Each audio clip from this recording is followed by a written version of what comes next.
Nesse vídeo eu quero falar com você de algumas coisas que eu venho notando em algumas reuniões com clientes, que são coisas que têm atrapalhado empresas de crescerem, empresas de ganharem mais dinheiro, de prosperar, de contratar mais gente, e que são, de certa forma, coisas simples de serem resolvidas, mas a falta de direção para o empresário, muitas vezes, é o que atrapalha.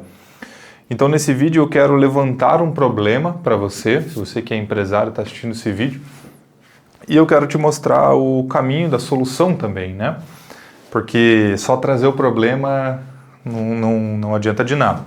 Então, veja, a nossa agência aqui, né, a Vainor Company, ela atende há mais de 5 anos aí de mercado, clientes de todos os tipos de segmento. Nós temos indústria, nós temos concessionária, nós temos loja de celular, todo tipo de negócio, né? Obviamente a gente procurou sempre se especializar na área comercial de fato. Então, para que você entenda, o nosso trabalho aqui, ele gera demanda, né, volume de clientes procurando pelo produto e serviço, né, e nós entregamos depois disso um sistema comercial para organizar toda essa operação.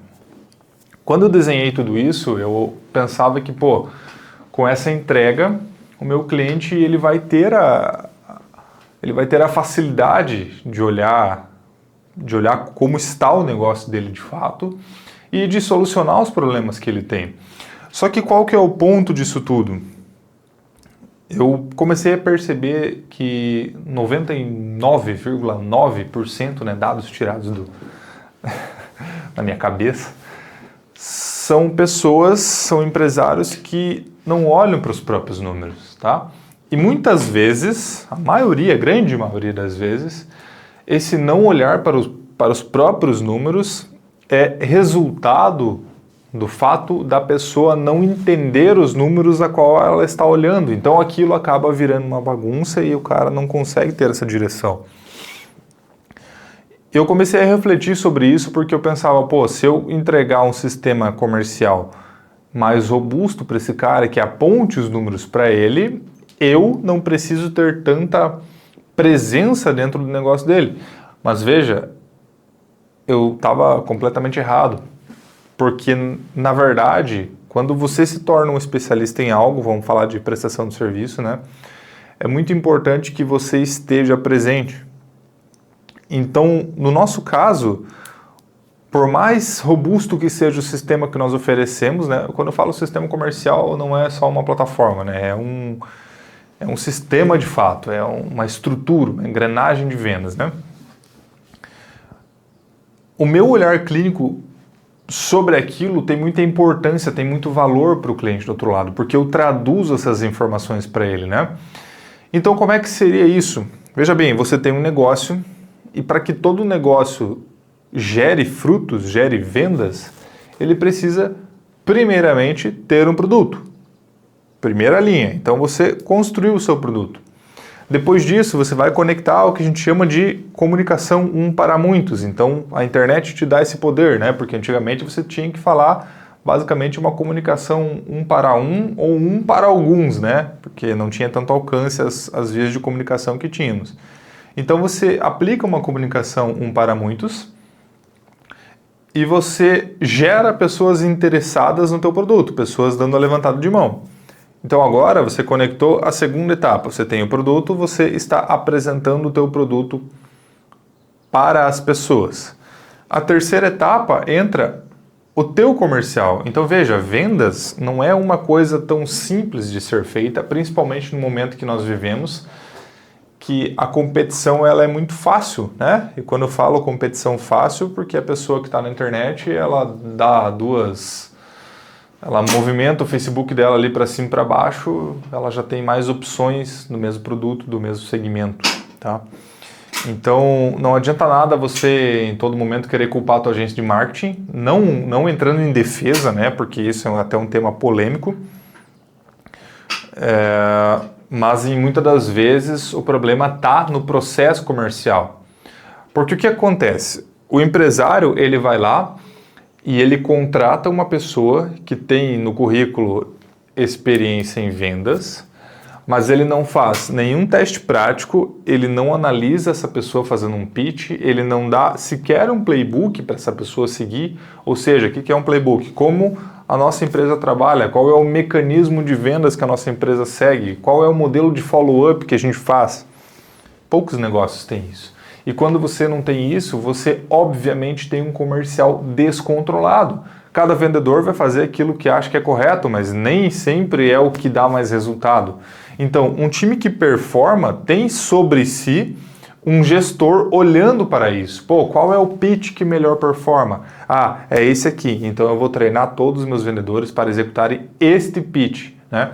Isso não quer dizer que você vai criar um time engessado que só sabe fazer aquilo. Não, mas você tem que dar uma linha de raciocínio base para a pessoa seguir, tá? Quando você faz isso, você consegue controlar números. O que é controlar números? Veja bem, desenhei produto, conectei marketing para mostrar esse produto para as pessoas. Agora comecei o processo comercial. 100 pessoas entraram em contato, dessas 100 pessoas que entraram em contato, 50 avançaram na negociação, tá? Então você já tem aí 50% de conversão da primeira fase para a segunda. Dessas 50 pessoas, sei lá, 20 avançaram para o pedido de proposta, tá? Novamente, então você já tem mais uma parcela do público indo para frente. Em cada etapa dessa divisão, vamos dizer assim, você tem que ter métricas base. Para você entender se os 50% que está avançando da primeira para a segunda etapa é bom ou ruim. E quando você tem esses números, você começa a entender em qual fase o teu time perde. Vamos ver, vamos lá. Foi algo que eu instruí na própria reunião com o cliente hoje. Se você entende que no teu CRM que você está olhando lá, você tem um alto empilhamento de pessoas na etapa envio de proposta, você sabe que a proposta está ruim. E basta você olhar para isso. Opa, tem muita gente parando na etapa de proposta. Deixa eu ver qual que é o modelo de proposta que o meu time está fazendo. Você vai começar a identificar padrões, tá? E nesse padrão, você vai ver o que pode ser melhorado.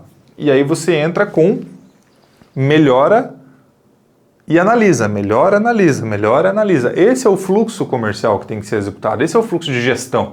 Então você fez uma alteração no teu comercial, você roda ele por 7 dias, coleta dados, é por isso que é muito importante e imprescindível que você tenha o CRM plugado e sendo usado, né, que ele estando só plugado não serve para nada.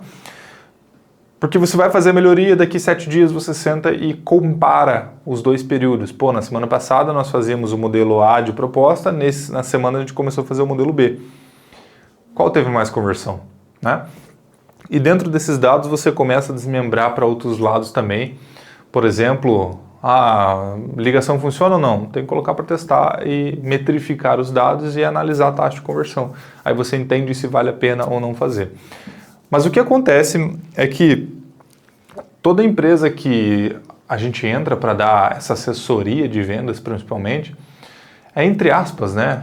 Vamos colocar, não gosto de ser um generalista aqui, mas é muito fácil dar resultado, porque a grama é alta, certo? Então, qualquer coisa, qualquer sistema que a gente implementa, se o time executa, o resultado aparece.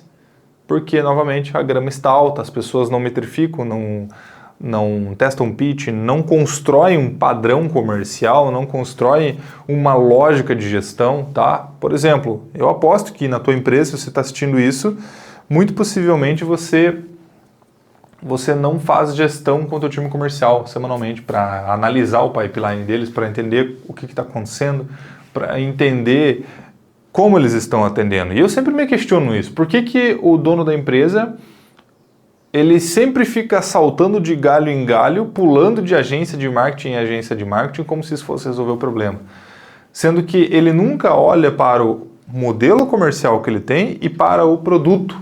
Isso não sou eu que estou falando, tá? Se você ler o livro do grande Seth Godin, né, A Vaca Roxa, você vai ver que ele fala muito, muito, muito em você investir a tua energia na qualidade do teu produto, naquilo que você entrega e na experiência do cliente, tá?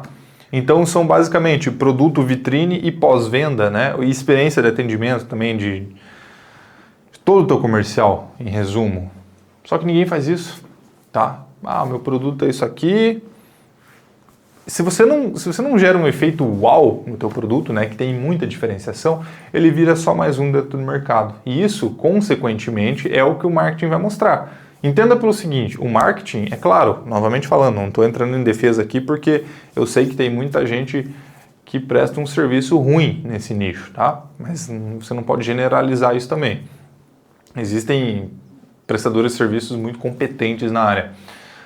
Mas a agência, o marketing, basicamente, ele vai mostrar aquilo que o produto é, tá?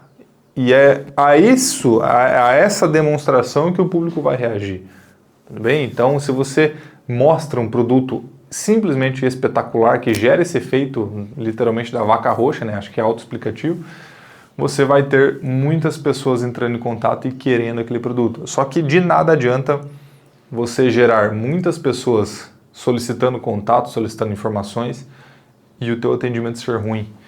E por atendimento ruim, entenda esse atendimento lento, atendimento sem método, português sendo escrito errado, atendimento enrolado, querendo passar 1 milhão de informações antes de passar, informações de preço, né?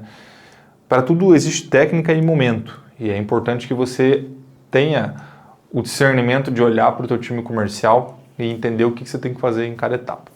Fechou? Espero ter te ajudado. Te vejo em breve.